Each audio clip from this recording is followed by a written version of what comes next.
Hey everyone, welcome back for another video. Hope you're all doing well and that you're all having a good day. As always, comments, likes, and subscriptions are appreciated as they do indeed help the channel. Welcome back to another News I Missed, where I go over news I missed.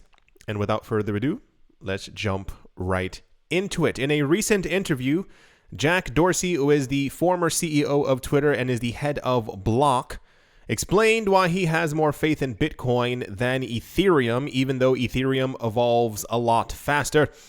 His comments about the two top cryptocurrencies were made while he was being interviewed by Michael Saylor during the Bitcoin for Corporations event that took place a couple of days ago, which we were discussing in another video. According to a report by the Daily Hodl published, here are some highlights from Dorsey's comments about Bitcoin and Ethereum. He said, "It's deliberate and it's predictable.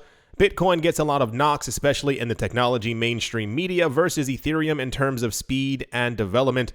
Ethereum moves very, very fast in comparison, but it's a question of what is the ultimate outcome of those moves. Bitcoin is very deliberate about what goes in and what stays out. It's slower, but slower things tend to last, and they tend to be a whole lot more predictable in terms of the direction they're going. They tend to be a lot more secure. They tend to have far better uptime and usability than anything else." For those of you who were not aware, Jack Dorsey actually really thinks that Bitcoin, whether he is correct or not, no one knows. We're not in the future yet. He believes that Bitcoin is going to be the only currency in the future, that Bitcoin is going to be the currency of the internet. He's become a lot more vocal, I think, since he stepped back from a lot of his previous working positions, now not talking down about other projects, but kind of making sure that his voice is really heard as to where he thinks a lot of this is going. A lot of people were, of course, very upset. But people get upset all the time in the cryptocurrency space, even just in real life. I think people take things to heart way too much when it comes to something that they don't own. A lot of people were criticizing Jack Dorsey for saying how much he loved Bitcoin and that he should be loving Ethereum or many other coins, but the same exact thing happens if you say that you hate Bitcoin. Then people say, why don't you love Bitcoin? Bitcoin's the most amazing thing on the planet. And it kind of goes into that cycle. Around the same exact time, there's a lot of really weird, it's not pushback, but it's like people are commenting on the fall of Diem, which was Facebook's digital currency that they were trying to launch, and talking about how bad it was and that they should have been paying more attention to Bitcoin than Diem. And sure, that's all good and well, but for some reason, this was throughout the week actually quite popular news. I'm certain that is just because Jack Dorsey is such a prominent face in the cryptocurrency space, and usually if he says something about Bitcoin, other people who love Bitcoin tend to listen to his words. But so as it stands right now, the last we really heard from Jack Dorsey is that he's trying to make a Bitcoin mining equipment machine that everyone can kind of use at home on their own free will at any given time to be able to join the network and mine their 8 cents worth of Bitcoin per day, because I assume it's going to be quite intensive. But yeah, these were popular news stories over the course of the week. Jack Dorsey tends to always make the news, the same as Mike Novogratz and many other people. But sure, I definitely think Facebook wasted their time over the last 3 years trying to get us to think that they were going to launch something that they probably knew from the get-go was not going to actually end up happening. And yes, comments still persist as to why Jack Dorsey loves Bitcoin. He just does. Why do you like the altcoins that you have? It's just kind of the way things are. Yeah, that's the Jack Dorsey news. And let's move on. Next up, while speaking to Bitcoin bull Anthony Pompliano, Representative Tom Emmer suggested that he could receive some of his portions of his salary in Bitcoin. Surprise, surprise. Minnesota representative, a long-standing crypto supporter, might become the first U.S. congressman to take his salary in BTC. In a recent podcast interview with Anthony Pompliano, Representative Tom Emmer noted that he would take a portion of his salary in Bitcoin. The host asked Representative Emmer whether he would use a service that converts some of his earnings into the primary cryptocurrency. He said, "Why not? I think I would take advantage of it, and I think that other people would." That's a weird sentence. He also indicated that a part of his motivation was to help bring Bitcoin into the mainstream. He said, "The idea is that we can start bringing crypto into the mainstream, whether it's by taking a portion of our salary or by allowing it organically to spread. And I guess that's the tweet of the conversation that they had together. So this is now the first open politician within the United States who has announced this out loud. We've had tons of sports stars across the entire spectrum. We've had a number of mayors within the United States who have also announced this as well. We also had news no more than a couple days ago. There's another politician somewhere, I believe in the United Kingdom, who also announced that he wants to take a portion of his salary in cryptocurrency. No, it was Belgium. Belgium? I don't remember. Somewhere in Europe, who wanted to also take his salary in Bitcoin as well. This is going to continue happening, especially if you pay attention to their movements. If they start accepting Bitcoin when it's $38,000, let's say hypothetically Bitcoin goes up to $70,000, these people have basically doubled their yearly salary without doing anything. And this is how you get other politicians into it as well. So yeah, I guess in some way this man has made history. He is not currently getting paid in Bitcoin. I give it by March, middle of March.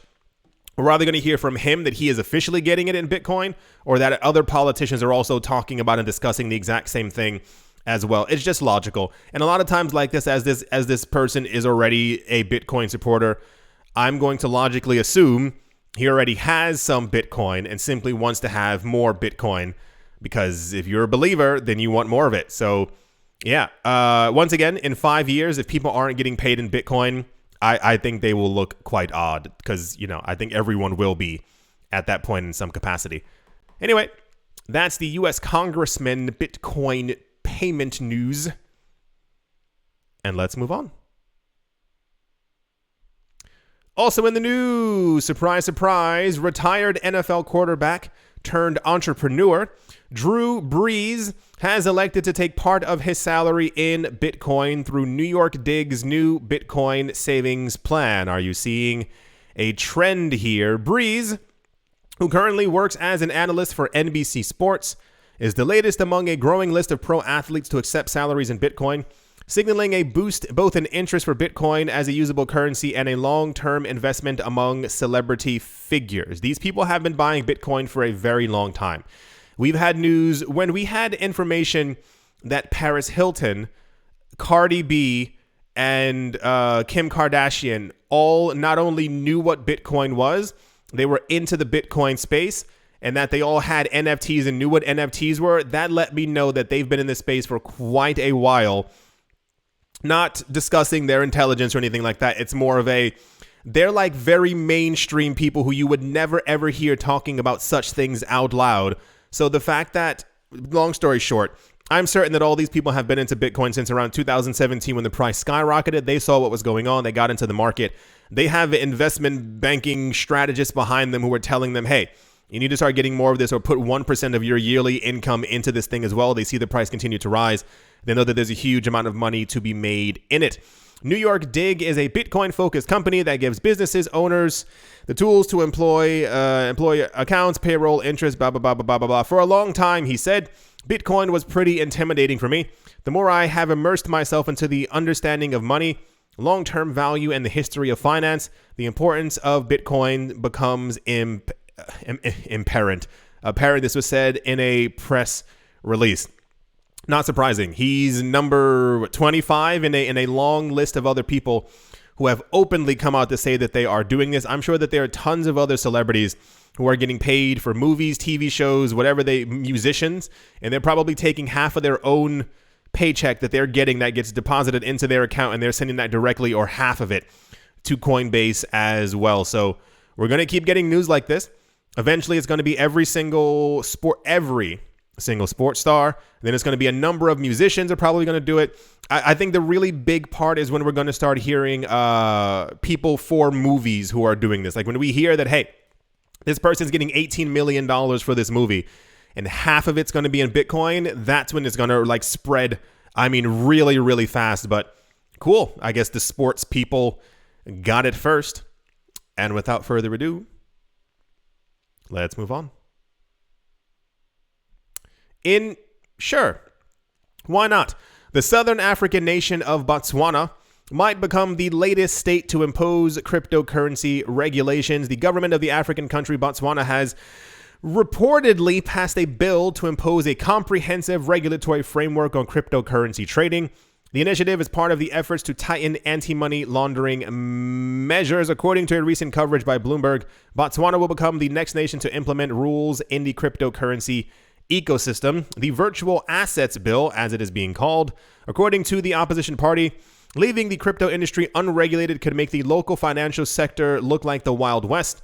Rules are necessary because they could reduce money laundering activities. And let me not even get into that. So many countries around the world continue to use that one phrase, and it's like we the people are fairly certain that you are doing most of the money laundering, but alas.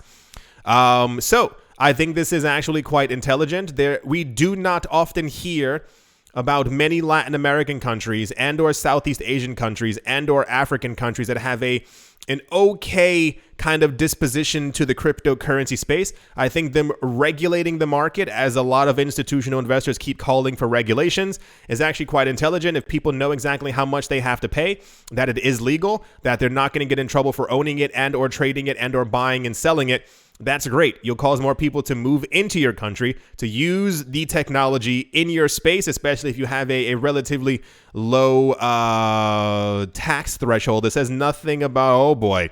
Okay, yeah, it's not too good. They're trying to do a 30% tax in the country as well. Well, never mind. The regulating and saying, hey, it's legal here is all great. But I'm really predicting within the next 5 to 10 years, if cryptocurrencies have really taken off, no one's going to be living in any country paying 30% or 50% tax on any cryptocurrencies. Like, I think 15 is like the absolute maximum. We're already hearing, there were tons of stories before, a year or two ago, about the amount of people who were moving to countries where they have like hyper favorable tax laws for cryptocurrencies and or 0% taxes within the cryptocurrency space. So expect that to only expand as we get more millionaires in the space and more people, being able to cash out $100 million. No one is going to pay 30% on that. I promise you that right now. So anyway, cool. Another country down who has realized that cryptocurrencies are here to stay, and therefore they'd rather regulate it as opposed to banning it and being left out in the dust. Is that a saying? I don't actually know. But 30% is not going to cut it. That's not how it's going to work. Alrighty. Let's move on. In the very kind of ish popular news, Solana Labs, the developer behind the Solana blockchain, Logical, announced in a new blog post the point of sale or POS payment product that will allow merchants to accept crypto payments with near instant finality and affordable fees called Solana Pay. The payment solution is billed to be a game changer that will help merchants interact directly with their customers by rewarding customer loyalty in a unique way. In a blog post, Sharez Shri, head of payments at Solana Labs, revealed a new payment solution for merchants that is being used or being built on the Solana blockchain. Solana Pay, he said, is going to enable merchants to interact with their customers on a truly peer-to-peer basis. You mean like through the blockchain? Okay. Solana Pay will allow merchants to accept the USDC stablecoin, Solana, the native token of the blockchain, as well as other tokens instantly without any intermediaries and with low fees. It does not say any other coins. I assume it's going to be a very small bucket of coins, especially if it's called Solana Pay. I think it's very fascinating that over the last 2 years, there's been such a hyper initiative. This used to be taken up by Backed and by the Gemini twins, who were trying to release tons of like payment option kind of things for people to be able to spend their cryptocurrencies, use their cryptocurrencies wherever you want, wherever you go shopping, you can spend in these things. Part of the problem, air quotes, is that nobody wants to spend their crypto. I don't know with the current price of Solana. I'm going to throw a random number, $4. Is it $4? I don't actually know, but $4 is the number that I'm using. If we have any idea that Solana could potentially take off or is going to be very popular, nobody wants to sell their Solana for $4 when it could go to $280 over the 3-4 year period. Just complete logic. It's the same exact thing with Bitcoin. There's so many companies and institutions and movie theaters and all these other companies who are allowing Bitcoin payments, but nobody's going to want to spend any of their Bitcoin. If Bitcoin is 40,000 right now and goes to 85,000, well, buddy boy, you lost out on a good $40,000 that you would have had if you didn't go to the movies. Now imagine in 10 years right now, Bitcoin's at $1.8 million, random number. I know it's kind of high. What happened when you had the 40,000? So I think it's really cool that a lot of these things are launching. I do not think they're going to be used for a very long time. I think it's cool that the doorway will be open to people being able to use this, because I'm sure there's always one person. There's always that one person who's like, hey, I want to live my life with Solana. So they're going to start using this and paying in the Solana. But then about 4 years from now in the future, if prices have continued to increase, well, you know, there's going to be some sadness flowing from their wallet. So I think it's, once again, I think it's cool. And I think it's a great idea that cryptocurrency companies and blockchains create these things. Because if you want your coin to be a currency and or to be used or adopted, you have to have things like this. No one else is going to do it for you. It's just a matter of, is anyone going to do it? Because that was also a discussion years ago. The idea was that, well, no one wants to use Bitcoin because it's digital gold as a payment method. So let's use Litecoin. And there were tons of initiatives behind the scenes in 2016 and 17.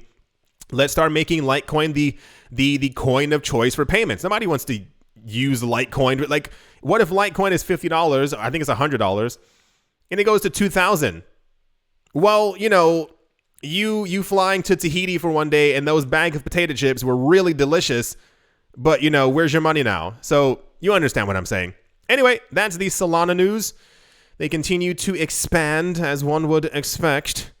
And without further ado, let's moving on. And to finish things off maybe. The Japanese industry body that makes rules for crypto exchanges is considering easing restrictions on listing new tokens. This was reported by Bloomberg on Wednesday.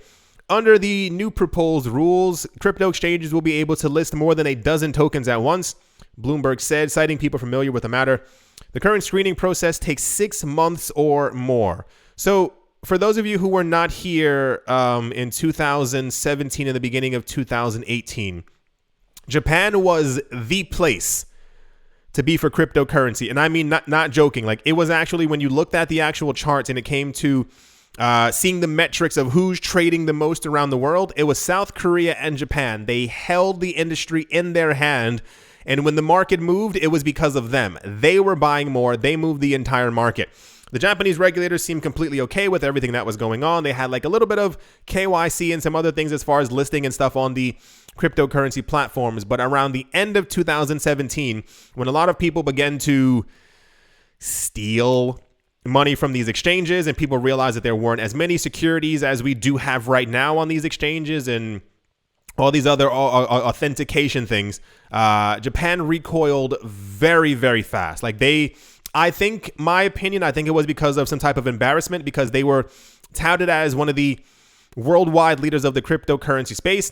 They got mud, pie, whatever on their face. And I think it kind of made them really annoyed that they were at the front and then all these bad things kept on happening. That's why I think they moved back so quickly. And since then, you realize whenever we get like listing news or like this coin can be listed in this country or something like that, it's usually just on Coinbase, maybe once a year on Gemini or sometimes on Binance, what have you, like the major cryptocurrency exchanges. Do you remember about 4 or 5 weeks ago, we had news that I think Cardano was finally listed in Japan, and it made major headlines. But I think a lot of people didn't understand why it was so popular in the news that day. Like, oh, well, you know, every other exchange has Cardano. Not every exchange actually has Cardano, because the actual process of listing things within Japan, like it says, 6 months. It takes a very, very long time for them to approve one coin. And then the actual cryptocurrency exchanges have to go through another process. It also takes extra months to say, hey, we want to list this on our platform. Here's the, things that we are doing to be able to list it. And then sometimes the government still says no. So them wanting to ease people being able to list these things is completely logical, because I'm sure the cryptocurrency exchanges could be making 9 times as much money as they're currently making. If you only are allowed to list 11 tokens on your platform, there's a big difference between you listing 11 tokens and 900. Not even that we need that many coins, but you understand what I'm saying. So I think this could be quite big in the coming months. I think it'll still take, my opinion, the government a very long time to actually come up with these regulations or find a way to actually ease it. And even the easing may be nothing more than like, well, fine, it won't take 9 months. Now it'll take 3.5 months.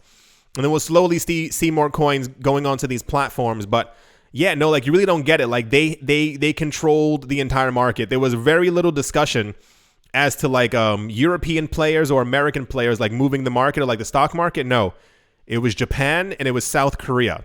That's why we had the term also for South Korea called the kimchi premium, because they were so, you know how, let's say there's a cryptocurrency exchange and how do I explain this? Regulators only want a cryptocurrency exchange in their borders that they know and have control over. Logical enough. So let's say there's maybe only 2 cryptocurrency exchanges in Japan, you know, within their borders. That cryptocurrency exchange has to actually buy a certain amount of Bitcoin themselves to be able to have on their actual exchange. And the way that the regulations were working was that if you are in Japan, you can only use a Japanese cryptocurrency exchange. If you are in South Korea, you can only use a cryptocurrency exchange that is within South Korea. That was how it worked, and I assume it's still also working in a way, that, you know, that kind of way. Bitcoin itself is finite. So as the cryptocurrency exchanges are buying up tons of Bitcoin, that's all the Bitcoin that they actually have for people to be able to trade with. There was so much trading and so much buying going on that these countries, especially the kimchi premium in South Korea, saw prices skyrocketing like 9, 10, 15% higher than the rest of the world because they were buying up all the Bitcoin so fast. That's why their country is also freaked out about the entire industry, because they realized exactly how big that it could get, because at the end of 2017, people were predicting that Bitcoin was going to go to 30 or 40,000, like that time frame, like the very end of 2017, the very beginning of 2018. And that's when we got Bitcoin futures, and Bitcoin futures were implemented to be able to crash the market. So history lesson. Yeah. So that's the Japanese news. Good luck to them. I do hope it works out. Once again, not that we need 900 coins. It's just more of a cool. Sure. Go for it. Alrighty. Moving on. I do hope that you've all enjoyed. I do hope that you all are having a great day, a great morning, a great afternoon, a great evening. Wherever you are, wherever you might be, I do hope it's busters are going fast. I do hope it's absolutely fantastic. Thank you all once again for watching, listening, and or supporting. And I will most certainly be talking to you all soon. See you.